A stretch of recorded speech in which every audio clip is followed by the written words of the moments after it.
நான் medical card வச்சிருந்தா மட்டும் போதுங்க. நான் வந்து ஒரு ஹாஸ்பிட்டல் போனேன்னா என்கிட்ட வந்து ஒரு வெள்ளி கூட வாங்க மாட்டாங்க. எல்லா சார்ஜஸுமே வந்து அவங்களே பார்த்துக்குவாங்க அப்படின்னு சொல்லிட்டு நீங்க நினைச்சுக்கிட்டு இருந்தீங்கன்னா இந்த ஒரு வீடியோ உங்களுக்கு தான். முடிஞ்ச அளவுக்கு ஸ்கிப் பண்ணாம பாருங்க. 30 நாள் 30 இன்சூரன்ஸ் ஃபேக்ட் பற்றி தெரிஞ்சுக்கணும்னா இப்போ என்ன ஃபாலோ பண்ணிக்கங்க.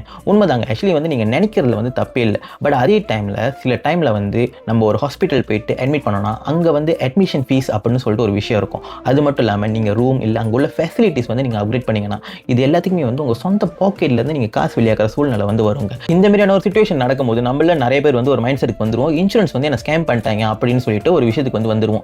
பட் அதனால தாங்க நான் முடிஞ்ச அளவுக்கு வந்து உங்கள்கிட்ட சொல்லுவேன், ஒரு இன்சூரன்ஸ் பாலிசி வந்து நீங்கள் எடுக்கிறது வந்து தப்பே இல்லைங்க. நாளை பின்னால் வந்து அது உங்களை பெரிய அளவுக்கு வந்து ப்ரொடெக்ட் பண்ணும். பட் அதே டைமில் ஒரு இன்சூரன்ஸ் பாலிசி நீங்கள் எடுக்கிற முன்னுக்கு அந்த ஒரு இன்சூரன்ஸ் ஏஜென்ட் கிட்ட நீங்கள் என்ன மாதிரி பாலிசி எடுக்கிறீங்க, எது எதுனா வந்து கவர் பண்ணியிருக்கு அப்படின்னு சொல்லிட்டு A to Z வந்து நீங்கள் செக் பண்ணிங்க. செக் பண்ணதுக்கு அப்புறமே வந்து நீங்கள் அந்த பாலிசியில் வந்து சைன் பண்ணுங்க.